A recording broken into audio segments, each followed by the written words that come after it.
in prayers.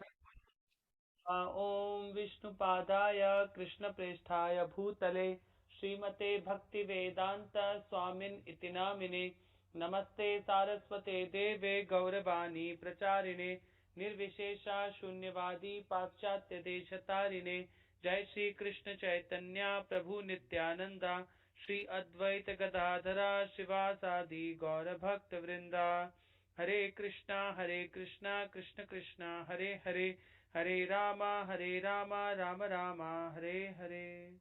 Om Namo Bhagavate Vasudevaya. Om Namo Bhagavate Vasudevaya. Om Namo Bhagavate Vasudevaya.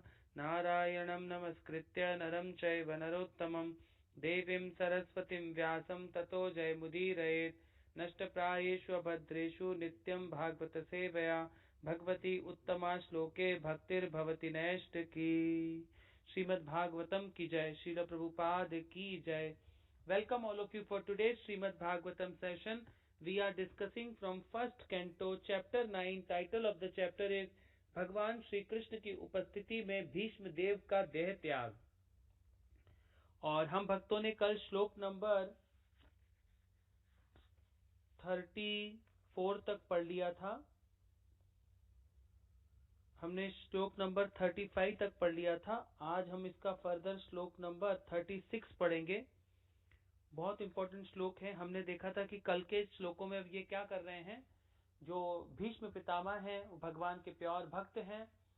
उन्होंने जो युधिष्ठिर महाराज है, जो लेमेंट कर रहे हैं कि इतना बड़ा मैसेकर, इतना बड़ा युद्ध क्यों हुआ है मुझे राजगद्दी पर बिठाने के लिए. तो वो उनको स्वधर्म की शिक्षा देते हैं और वो उनको बताते हैं कि एक राजा का धर्म क्या होता है, राजा का कर्तव्य क्या होता है. उसके बाद जब भीष्म पितामह हम देख रहे हैं कि तीरों की शैया, तो भीष्म पितामह भगवान की स्तुति करना प्रारंभ करते हैं, भगवान को प्रेयर करना प्रारंभ करते हैं, क्योंकि वो महाजन हैं. और महाजन मतलब होते हैं दक्ष, हर कार्य में दक्ष. तो इस पूरे वैष्णविज्म में टोटल 12 महाजन हैं. उसमें से भीष्म पितामह भी एक ग्रेट पर्सनालिटी हैं. तो जो महाजन होते हैं वो पूरे दुनिया को शिक्षा देते हैं.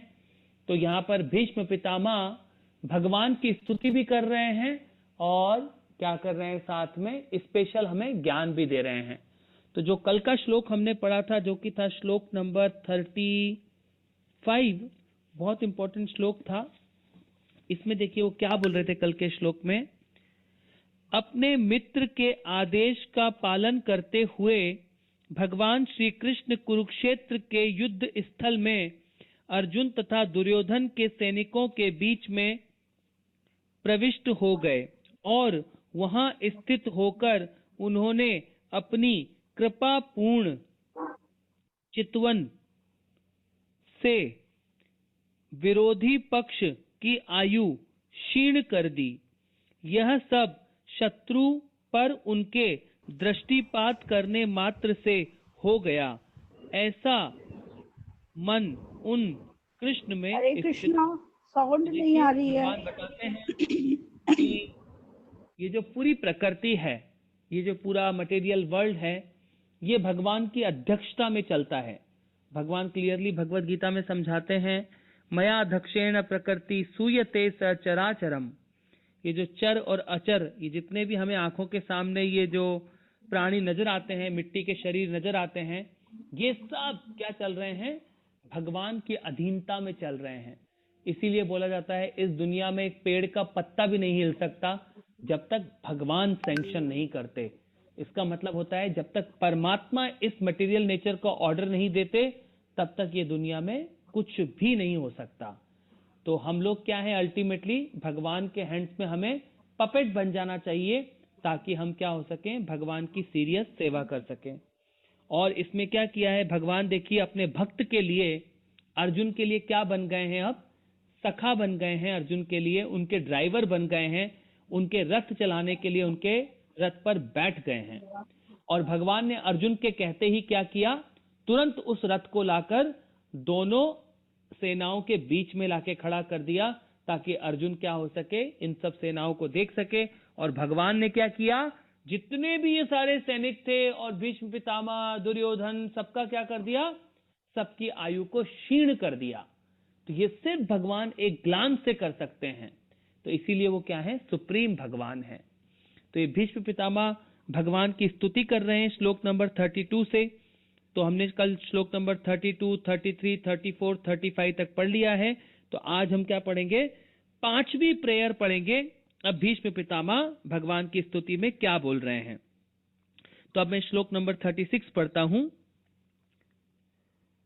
त्वहिता प्रतानामुखं निरीक्ष्य स्वजनावधाद्विमुखस्य दोषबुद्धया कुमतिमहद्रदात्म विद्ययाय शूरयरतिः परामस्य तस्य मे अस्तु।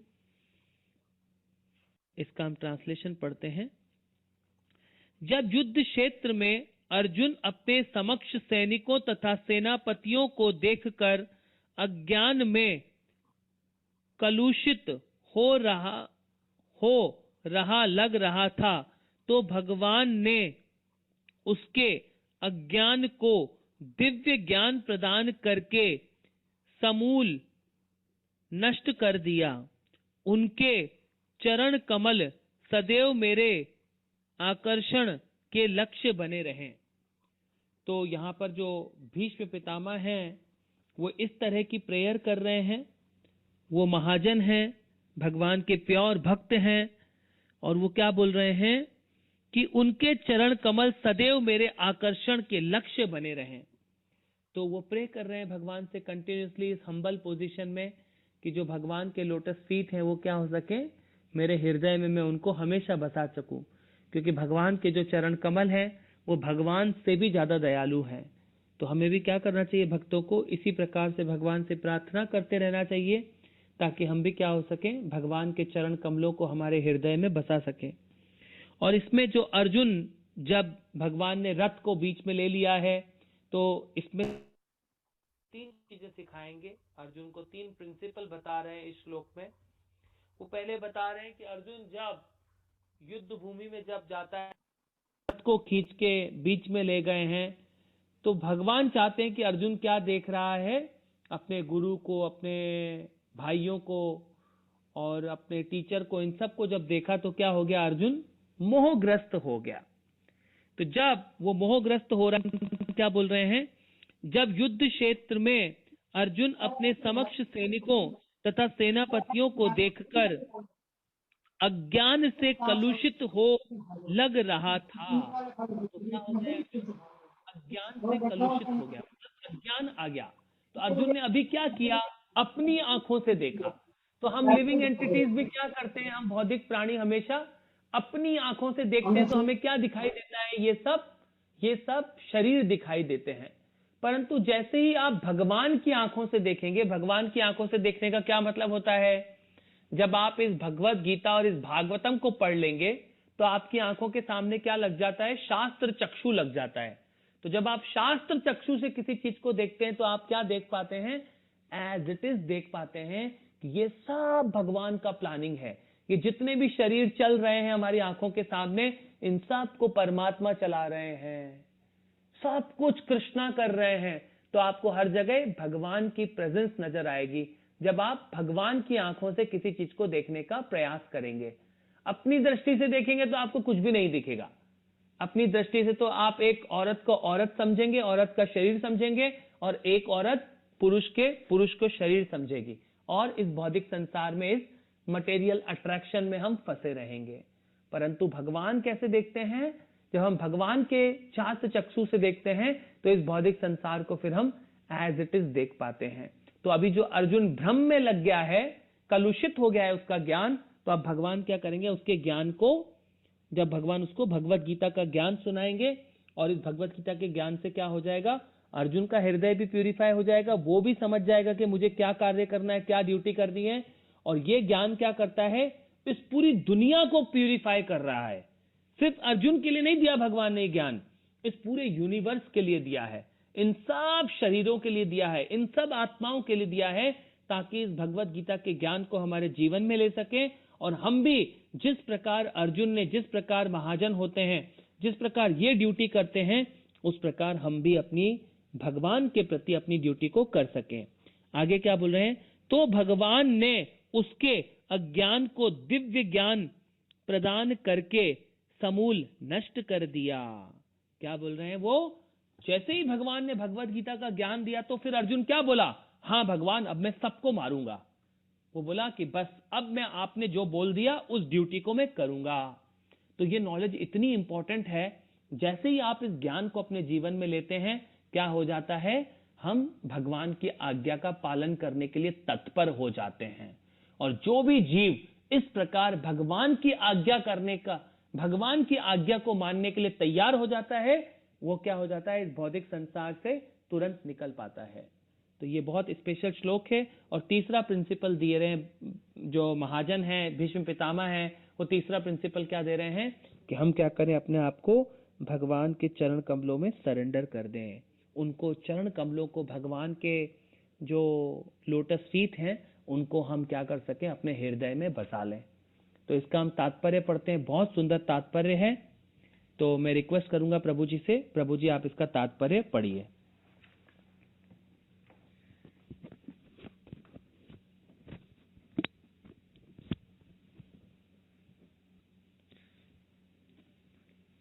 तात्पर्य: राजाओं तथा सेनापतियों को लड़ने वाले सैनिकों के समक्ष खड़ा होना पड़ता था। वास्तविक युद्ध की प्रणाली यही है। तब राजा तथा सेनापति आज के तथाकथित राष्ट्रपति या रक्षा मंत्री जैसे नहीं होते थे। जब बेचारे सैनिक या भाड़े के सिपाही एक दूसरे के आमने सामने लड़ रहे होते थे, तो राजा या सेनापति घर में बैठे नहीं रह सकते थे। यह आधुनिक प्रजातंत्र का विधान हो सकता है, लेकिन जब वास्तविक राजतंत्र था तो सम्राट ऐसे नहीं होते थे, जो योग्यता पर विचार किए बिना चुने जाने वाले कायरों जैसे हो, जैसा कि कुरुक्षेत्र के युद्ध स्थल से स्पष्ट है। दोनों पक्षों के कार्यकारी प्रधान यथा द्रोण, भीष्म, अर्जुन तथा दुर्योधन सोए हुए नहीं थे। वे सभी ऐसे युद्ध में भाग ले रहे थे जो लोक आवास के स्थानों से कहीं दूर संपन्न होने जा रहा था। इसका अर्थ यह हुआ कि निर्दोष नागरिक प्रतिद्वंदी राजसी दलों के युद्ध के प्रभावों से बचे रहते थे। ऐसे युद्ध में जो कुछ हो रहा होता था, उसे नागरिकों द्वारा देखे जाने की कोई आवश्यकता न थी। उन्हें तो अपनी आय का चौथा भाग शासक को देना होता था, चाहे वह अर्जुन हो या दुर्योधन। कुरुक्षेत्र के युद्ध में दोनों दलों के सेना नायक आमने सामने खड़े थे। अर्जुन ने उन्हें अत्यंत करुणा से देखा तथा पछताने लगा कि राज्य लिप्सा के कारण वह अपने स्वजनों को ही मार डालेगा। वह दुर्योधन द्वारा बनाए गए भयानक सैन्य व्यूह से रंच भर भी भयभीत नहीं था, लेकिन भगवान का दयालु भक्त होने के कारण वह स्वाभाविक था कि उसे सांसारिक वस्तुओं से वैराग्य होता। अतएव उसने निश्चित किया कि वह सांसारिक वैभव के लिए युद्ध नहीं करेगा। लेकिन यह तो अल्प ज्ञान के कारण था। इसलिए कहा गया है कि उसकी बुद्धि कलुषित हो गई थी। उसकी बुद्धि को कभी भी कलुषित नहीं होना चाहिए था, क्योंकि वह भगवान का भक्त तथा सखा था। जैसा कि भगवत गीता के 4th अध्याय से स्पष्ट है, निश्चय ही अर्जुन की बुद्धि कुलसित हो गई थी। अन्यथा देहात्म बुद्धि के द्वारा भौतिक बंधन में पड़े कलुषित बुद्धिजीवों के कल्याण के लिए भगवत गीता का उपदेश देने का अवसर कैसे प्राप्त हुआ होता। भगवत गीता संसार के बद्ध जीवों के उद्धार के लिए सुनाई गई, जिससे वे शरीर को मिथ्या ही आत्मा न मान बैठे और परमेश्वर के साथ आत्मा के नित्य संबंध को पुनः स्थापित कर सके। भगवान द्वारा आत्मविद्या का प्रवचन मुख्य रूप से ब्रह्मांड के सभी जीवों के समस्त व्यक्तियों के लाभ के लिए हुआ था। हरे कृष्णा प्रभु जी, आपका बहुत बहुत धन्यवाद, आपने बहुत अच्छे से पढ़ा। तो अब इसमें देखिए भगवान कितना इम्पोर्टेंट पॉइंट समझा रहे हैं। वही समझा रहे हैं भगवान कि जब जब हमने, अर्जुन ने पहले तो क्या देखा, अपनी आंखों से देखा, तो क्या हो सका, वो उस प्रकार अज्ञानता की बात करने लगा। परंतु जैसे ही उसने भगवान की चक्षुओं से देखा तो क्या हो गया, उसका अज्ञान, उसका जो अज्ञान चढ़ा हुआ था वो उसकी आंखों से दूर हो गया। यहाँ पे प्रभुपाद एक इम्पॉर्टेंट पॉइंट समझा रहे हैं। जो पहले जो युद्ध हुआ करते थे, जैसे कि ये धर्म युद्ध हो रहा है, तो इस धर्म युद्ध में क्या है, सारे के सारे सैनिक भी लड़ रहे हैं और जो मेन राजा हैं, जो सेनापति हैं, सारे के सारे पांचों पांडव भाई, भीष्म पितामह, इधर से कर्ण, इधर से सारे के सारे जितने ग्रेट पर्सनालिटी हैं, सब के सब इस युद्ध में खुद भी उपस्थित हैं, खुद भी युद्ध कर रहे हैं। परंतु आजकल क्या हो गया है, जो बड़े बड़े हमारे देश के नेता हैं, जो हमारी तीनों आर्मी को कंट्रोल करते हैं, वो तो क्या होते हैं, आराम से अपने राष्ट्रपति भवन में, प्रधानमंत्री भवन में, प्राइम मिनिस्टर हाउस में, व्हाइट हाउस में, सब जगह पे क्या हो जाते हैं, वो बैठ जाते हैं आराम से। और अल्टीमेटली युद्ध करने के लिए किसको लगा दिया जाता है, किराए के सैनिकों को, जो भारत की जनता होती है या किसी देश की जनता होती है, उनको युद्ध करने के लिए लगा दिया जाता है। अभी जैसे यूक्रेन का और रशिया का युद्ध हो रहा है, तो एक्चुअली पुतिन को जाना चाहिए सेना पे लड़ने के लिए, मगर ये पुतिन तो नहीं जा रहा है लड़ने के लिए। ये कहाँ बैठा है, आराम से एसी रूम में बैठा है। तो पहले ऐसा नहीं होता था। पहले क्या होता था, कर्तव्य होता था, एक ड्यूटी होती थी, तो राजा स्वयं उस युद्ध में उपस्थित होते थे लड़ने के लिए। तो ये क्षत्रिय का ड्यूटी होता था। तो इस प्रकार प्रभुपाद जी बता रहे हैं अभी ये किस प्रकार का माहौल चल रहा है। तो जब जब हमें क्या हो जाएगा, ये नॉलेज हो जाएगा हमारे जीवन में, जिस प्रकार अर्जुन को ये भगवत गीता सुनने के बाद ज्ञान हो गया है और वो क्या कर रहा है, अब अपनी ड्यूटी करने को तैयार है अर्जुन। तो इसी प्रकार से जब हम भी अपने जीवन में अपनी ड्यूटी करने के लिए प्रतिबद्ध हो जाएंगे, जैसे अर्जुन ने भगवान श्री कृष्ण से जब इस ज्ञान को सुना, तो वो क्या हो गया है, वो अपनी ड्यूटी करने के लिए अब रेडी हो गया है। तो जब भी हम भी हमारे जीवन में जब इस प्रकार भगवान की ड्यूटी के लिए रेडी हो जाएंगे, तो हम भी क्या कर पाएंगे, भगवान श्री कृष्ण को अपना जीवन सरेंडर कर पाएंगे। और यही मनुष्य जीवन का क्या है, उद्देश्य है। तो इस प्रकार जब हम अपने जीवन को ये भगवत गीता और भागवतम अच्छे से पढ़ लेंगे हमारे जीवन में, तो हम क्या कर पाएंगे, अपने आप को इसी एक लाइफ में भगवान को हम सरेंडर कर पाएंगे।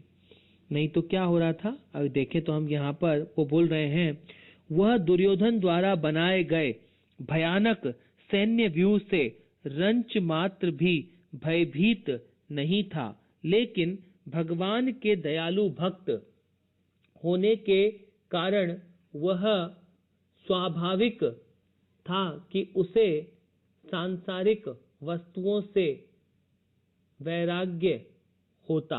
अतएव अपने निश्चय किया कि वह सांसारिक वैभव के लिए युद्ध नहीं करेगा।